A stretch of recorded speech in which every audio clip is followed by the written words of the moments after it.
अब हम पढ़ेंगे 2.2 क्लास 6 की मैथ की। ठीक है, तो सबसे अब हम पढ़ेंगे विभाज्यता के नियम। ठीक है, विभाज्यता का हम नियम पढ़ेंगे, 10 तक पढ़ेंगे, 2 से शुरू करेंगे, 2 3 4 5 6 7 8 9 और 10 तक पढ़ेंगे। ठीक है, तो हमें कैसे पता चलता था, कोई संख्या दे रखी है आपको, जैसे कि 35 दे दिया आपने, तो आप कैसे पता चलोगे कि इसमें बिना भाग दिए कि 2 का जाएगा, 3 का जाएगा, इसमें 4 का भाग जाएगा या 5 का, हाथ का, 10 का जाएगा नहीं जाएगा, तो कैसे पता चलेगा? वो होते उसका पता लगाने को बोलते हैं विभाज्यता, यानी भाग जाएगा नहीं जाएगा उसका पता कैसे लगाएंगे। इसके लिए हमारे पास बहुत सारी ट्रिक होती है। ठीक, ट्रिक को कहते हैं नियम। मतलब कोई चीज़ ऐसे ट्रिक बनाई हुई है कि आपको बिना भाग दिए, ये छोटी संख्या आपको 5 का भाग दे के देख लोगे कि यहाँ जा रहा है, लेकिन आपको ऐसे दे दिया बहुत बड़ी संख्या 7 4 3 2 1 5 3 2 5 ऐसे दे दिया। अब पूछ लिया कि इसमें बिना भाग दिए बता दो, इतनी बड़ी संख्या भाग दे हुए टाइम लगा तो बताएगा इसमें 5 से भाग जाएगा नहीं जाएगा, तो आपको बिना भाग दिए देखना है कि भाग जाएगा नहीं जाएगा। उससे यदि उसका पता लगाना है, उसे बोलते हैं नियम। अलग अलग नियम होते हैं कि पीछे कितने होने जरूरी है, क्या नहीं होना, वो हम पढ़ाएंगे इस अध्याय में। ठीक है बच्चों, चलिए शुरू करते हैं। सबसे पहले हमें 2 के विभाज्यता का नाम, विभाज्य नहीं 2 का भाग किस किस में जाएगा कैसे पता चलेगा, उसका हम नियम पढ़ेंगे। 2 का भाग किस में जाएगा किस में नहीं जाएगा उसका पता लगाना है हमें। ठीक है, तो जिसकी संख्या के पीछे कोई भी आपको संख्या दे दी, ठीक है दोस्तों, मेरे बच्चों, तो हमें पहले यहाँ पढ़ लेते हैं इसमें क्या दे रखा है। हमने अभी सम और विषम संख्याओं के बारे में सीखा। हमने पहले 2.1 में सम बताया, सम जिसमें 2 का भाग पूरा जा रहा है, विषम जिसमें 2 का नहीं जा रहा है। हम आप बताइए कि क्या हम कह सकते हैं कि सम संख्या 2 से विभाजित होती है? हाँ, सम संख्या होगी वो 2 से भाग जाएगा। सम संख्या का हम परिभाषा ये बोले, जिसमें 2 का भाग पूरा जाएगा वो सम होगी, जिसमें 2 का नहीं जाएगा तो वो विषम होगी। तो सम होगी वो सारी 2 से विभाज्य होगी, ये सिंपल बात। कुछ सम विषम संख्या लीजिए, जैसे कि 24 15, ये सारी जो भी संख्या देंगे उनके गुणनखंड कीजिए। 24 के गुणनखंड करना है, गुणनखंड यानी जिसमें भाग 1 का जा रहा है, 2 का भी जा रहा है 24 में, 3 का भाग 24 में जा रहा है, 4 का भी जा रहा है, 6 का भी जा रहा है, सारे गुण 15 के गुणनखंड लिखो। इसी प्रकार आप संख्या के गुण की कीजिए। ठीक है, ऐसे गुणनखंड करने। अतः हम कह सकते हैं कि वे संख्याएं जिनमें इकाई के स्थान पर 2 का विभाज्य का नियम इतना ही है, मेन पॉइंट, जिसके संख्या के अंत में 0 हो, 2 हो, 4 हो, 6 हो, 8 हो, 10 तक पढ़ना। तो ये जो भी संख्या के पीछे हो, जैसे 7 2 हो, तो इसका मतलब कि इसमें 2 का भाग जाएगा, क्योंकि इसके अंत में कितना है, 2 है तो 2 है। 0 होगा तो भी 2 का भाग जाएगा, 6 होगा, 4 होगा, 8 होगा, जिसमें भी ये लास्ट में होंगे 0 2 4 6 और 8, उसमें 2 का भाग पूरा पूरा जाएगा। अब आपको बिना भाग दिए ध्यान रखना है, जिसके पीछे 0 हो, 2 हो, 4 हो, 6 हो, 8 हो और वो हो, तो उसमें 2 का भाग पूरा पूरा जाएगा। ये आपको ध्यान रखना है। अब आपको मैं बताऊंगा नहीं कि 2 का भाग किस में जा रहा नहीं जा रहा, जिसके अंत में 0 2 4 6 8 हो, उसमें 2 का भाग पूरा पूरा जाएगा। ये आपको ध्यान रखना है। चलिए अब हम देखते हैं 10 के बारे में। 10 के बारे में, ठीक है, जिसके अंत में क्या हो, अतः वह संख्या जिनकी इकाई के स्थान पर शून्य हो और कोई भी, और देखो 10 का भाग 2 का हमने पढ़ लिया, तो 10 किस में भाग दे, जिसके अंत में कोई भी संख्या आपको दे दी 7 2 4 3 8, कितनी बड़ी, लास्ट में 0 हो गया, तो ये सोच लेना उसमें 10 का भाग पूरा पूरा जाएगा। जिसके अंत में 0 है तो उसमें 10 का भाग जाएगा। चलिए आगे देखते हैं। और 5 से, अब 5 की बात करते हैं। 2 की बात कर ली, 10 की बात कर ली, अब 5 में किस किस का भाग जाएगा, जिसके अंत में 2, जिसके अंत में 5 और 0 हो। कोई भी आपके पास संख्या आ गई जिसके पीछे 0 हो या 5 हो, दोनों में एक भी हो, जैसे कि यहाँ पे इसके अंत में कितने 5 है तो इसमें 5 का भाग जाएगा, इसके अंत में 0 है तो इसमें 10 का और 5 का दोनों में जाएगा भाग, इसके पीछे 2 है तो इसमें 5 का नहीं जाएगा और ना ही 10 का जाएगा, इसमें 2 का भाग जाएगा क्योंकि 2 है पीछे। 18 में 8 है तो इसमें 2 का भाग जाएगा, इसमें 5 है तो 2 का भाग, 5 का भाग उसमें जाएगा जिसके अंत में 0 या 5 हो, उसमें 5 का भाग पूरा पूरा जाएगा, और जिसके अंत में 0 हो उसमें 10 का भाग पूरा पूरा जाएगा। ओके, चलिए ये 100% कन्फर्म है, ऐसा नहीं कि नहीं जाएगा, जाना जाना पड़ेगा।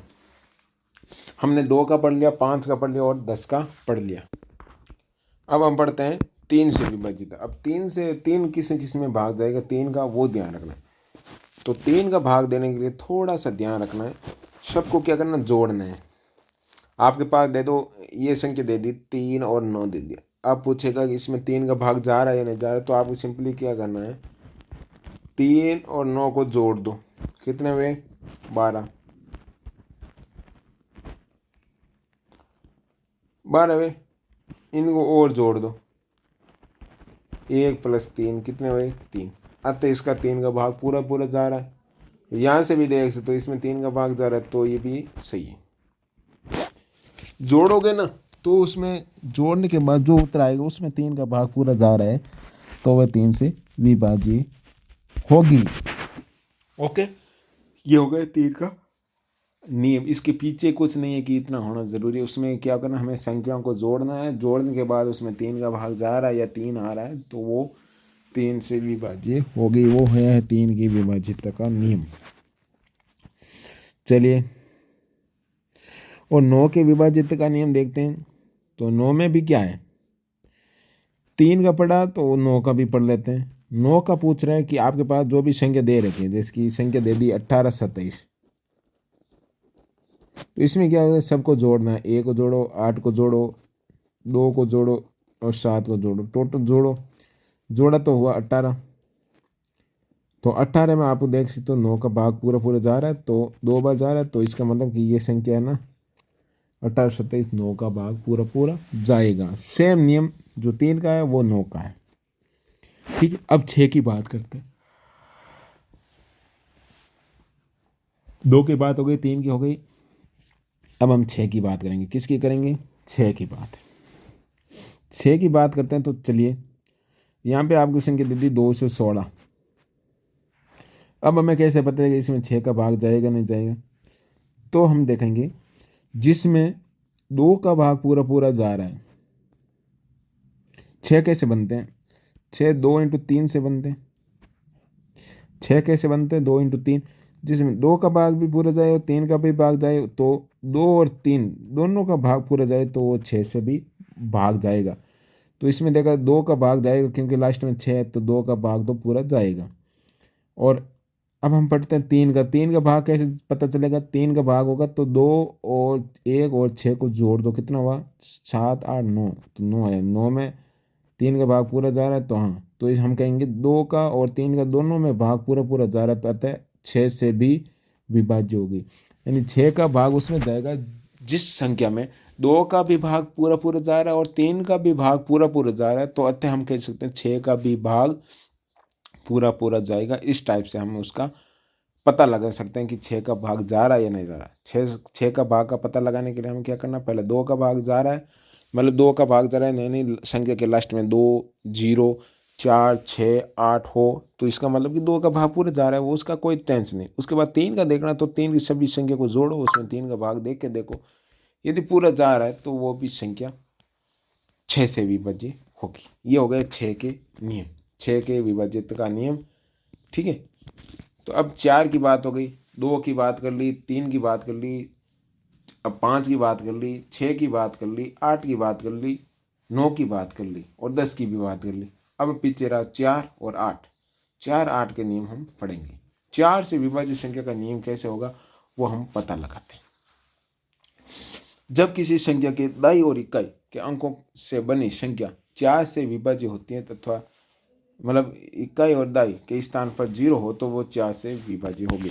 यानी कि लास्ट के 2 संख्या देख रहे हैं, जिसकी हम देखते हैं 92, 12, ये 2 संख्या, इसमें 4 का भाग पूरा पूरा जा रहा है, तो ये संख्या 4 से विभाज्य होगी। यदि यहाँ पे आगे 0 पीछे 2 हो या 2 0 हो, मतलब बीच में 0 हो दो पिछली अंक संख्या में, तो भी उसमें हम कह सकते हैं 4 का भाग पूरा पूरा जाएगा।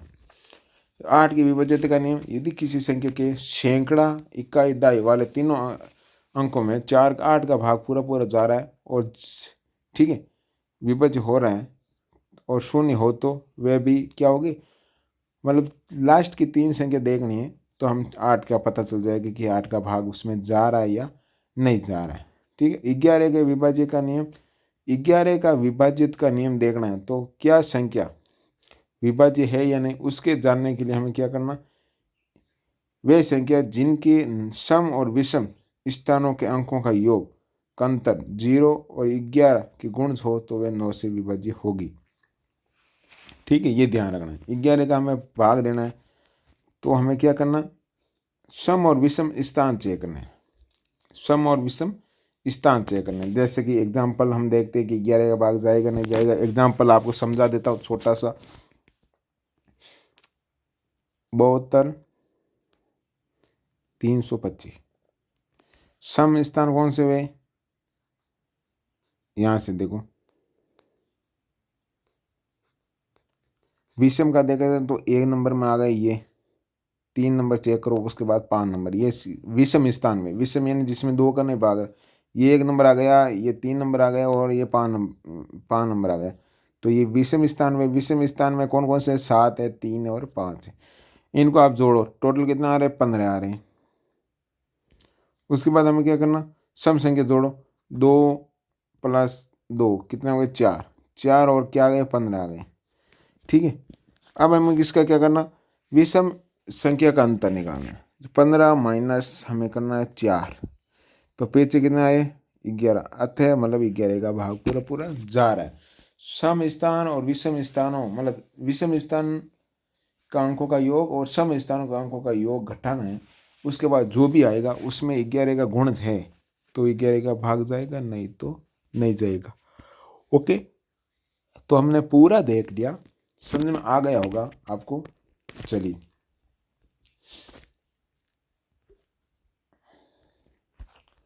अब बात क्या हो गई, अब हम पढ़ेंगे सर्वगुणज और अभाज्य गुणनखंड, उसके बारे में पढ़ेंगे। उसके बाद ये प्रश्नावली पूरी हो जाएगी।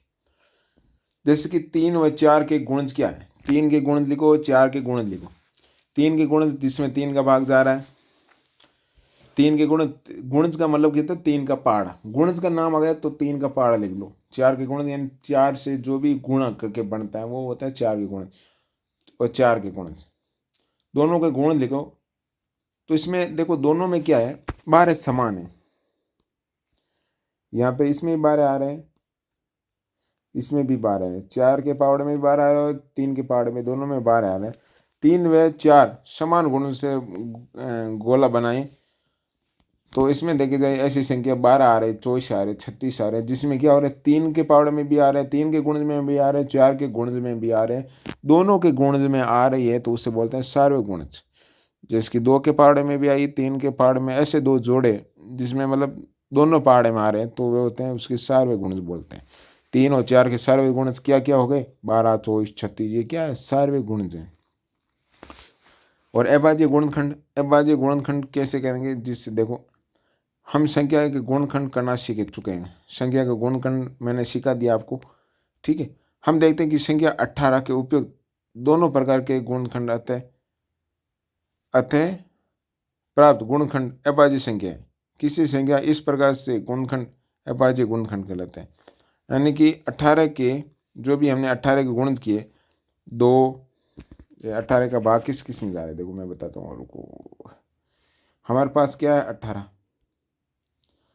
18 में देखा जाए तो 2 का भाग पूरा पूरा जा रहा है, किस किस के जा रहा है, 9 का जा रहा है और 18 का जा रहा है, 2 का जा रहा है। तो 9 और 18 क्या हो गए, अभाज्य गुणनखंड हो गए। ठीक है, इस टाइप से यह भी हम पर्सनल में करेंगे। तो आपको अभाज्य गुणनखंड के बारे में पता चला या नहीं चला, वापस देखो एक बार। जैसे कि हमारे पास 18 है, 18 है, 18 के गुण कौन कौन से, जैसे कि 18 में गुणनखंड तो 1 है, उसके बाद कितने 2 हुए, ठीक है। उसके बाद कितने में 3 का भाग 4 है, 4 का नहीं जाएगा, 5 का नहीं जाएगा, 6 का नहीं जाएगा, 7 का नहीं जाएगा, 8 का नहीं जाएगा, 9 का जाएगा। तो ये जो भी हमें मिले हैं ना, ये क्या है, सारे क्या है, अभाज्य है, जिसमें खुद खुद का भाग जा रहा है। 2 में खुद खुद का जा रहा है, 3 में खुद खुद का जा रहा है, 9 में खुद खुद का जा रहा है, ठीक है। तो ये क्या हो गई, अभाज्य संख्या। तो अभाज्य संख्या जो गुणनखंड मिले हैं उसको बोलते हैं अभाज्य गुणनखंड, है ना। मतलब कि यहाँ कोई भी सारे मिले ना वो अभाज्य मिले, जिसमें खुद का ही खुद का भाग जा रहा है, जो गुणनखंड प्राप्त हुए उसे हम बोलते हैं अभाज्य गुणनखंड। आ गए समझ में, बहुत सिंपल, इतना इसको टेंशन लेने की कोई जरूरत नहीं है, अभी क्वेश्चन आंसर में सॉल्व हो जाएगा। चलिए क्वेश्चन आंसर देखते हैं, थोड़ी समझ में आ गई, नॉर्मल थोड़ी ली है। अभी हम क्वेश्चन आंसर करते हैं, ओनली 3 क्वेश्चन है, देख सकते नहीं 3 नहीं सॉरी 5 क्वेश्चन है, वो अभी करते हैं। चलिए आंसर की निकालता हूँ। चलिए दोस्तों 2 पॉइंट बच्चों, 2.2 के आंसर क्वेश्चन आ गए। तो यहाँ सबसे पहले निम्न संख्याओं के अभाज्य गुणनखंड ज्ञात कीजिए। अभाज्य गुणनखंड ज्ञात करना है, मतलब कि 2 का भाग देकर दे, ऐसे अभाज्य गुणनखंड ज्ञात करना है तो आपको इस टाइप से करना है, ऐसे किया ऐसे किया। सबसे पहले 2 का भाग देना है, तो 2 का भाग इतने गया। उसके बाद और किसका जा रहा है, और 2 का जा रहा है तो 2, उसके बाद 7। तो अभाज्य गुणनखंड कौन कौन से हैं, ये रहे अभाज्य गुणनखंड इस टाइप से, ठीक है। चलिए अगला देखते हैं, इनका सभी का इस टाइप से करना है आपको अभाज्य गुणनखंड। चलिए चलिए चलिए आगे। 4 अंकों की सबसे छोटी संख्या के अभाज्य गुणनखंड लिखिए।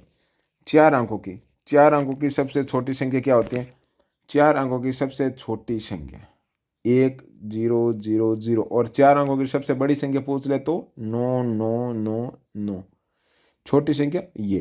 तो 4 अंकों की सबसे अभाज्य गुणनखंड करना, तो इसमें सबसे पहले 2 का भाग जाएगा 500 बार, उसमें 2 का और जाएगा 250, उसमें 2 का और जाएगा 125, उसके बाद 5 का जाएगा 25, उसके बाद 5 का और जाएगा। तो इस टाइप से गुणा करेंगे तो ये हो गया गुणनखंड।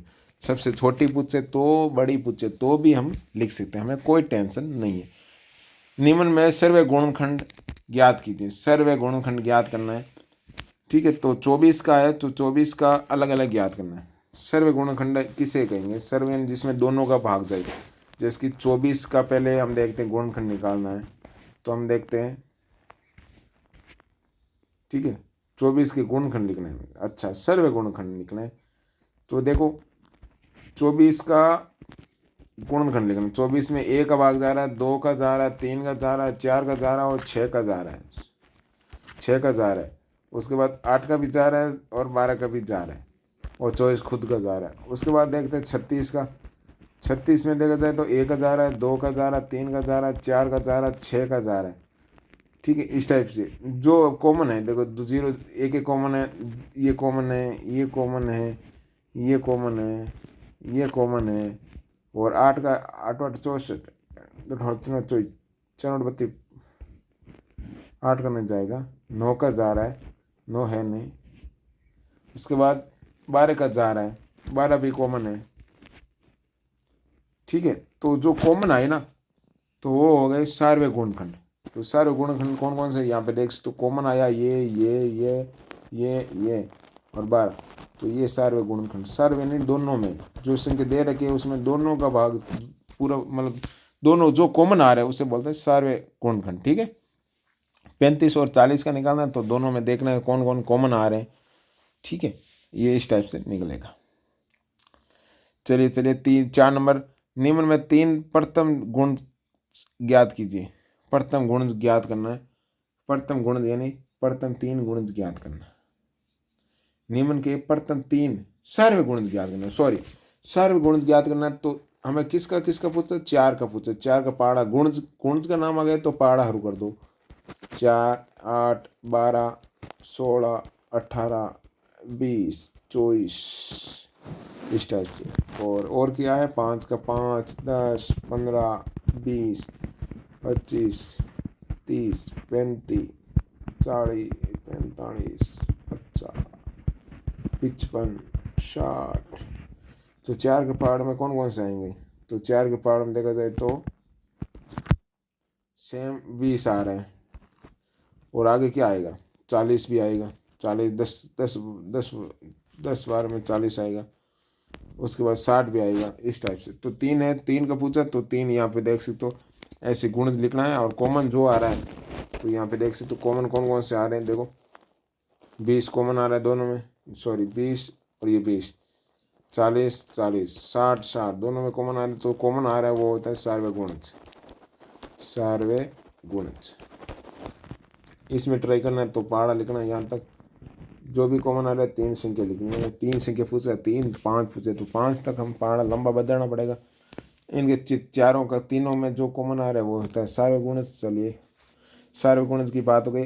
50 से छोटी ऐसी संख्याएं लिखिए जिसमें 2 और 3 की सार्वय गुणज हैं।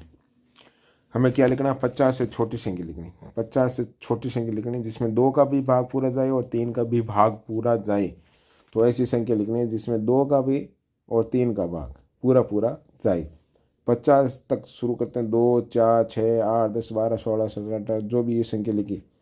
अब 3 के गुणज क्या होता है 50 तक, जो इसमें जो भी कॉमन आ रहे हैं ना वो होते हैं सार्वय गुणज। 2 और 3 के भाग 50 तक ऐसी संख्या जिसमें दोनों का भाग पूरा पूरा जा रहा है वो संख्या हमें लिखनी है। तो ये हो गई प्रश्नावली कंप्लीट 2.1। वीडियो अच्छा लगे तो बच्चों बताना, और थोड़ा ख़राब लगे तो भी आप बता सकते हो कमी। इस वीडियो में बस इतना ही, फिर मिलते हैं नई वीडियो में। Thank you.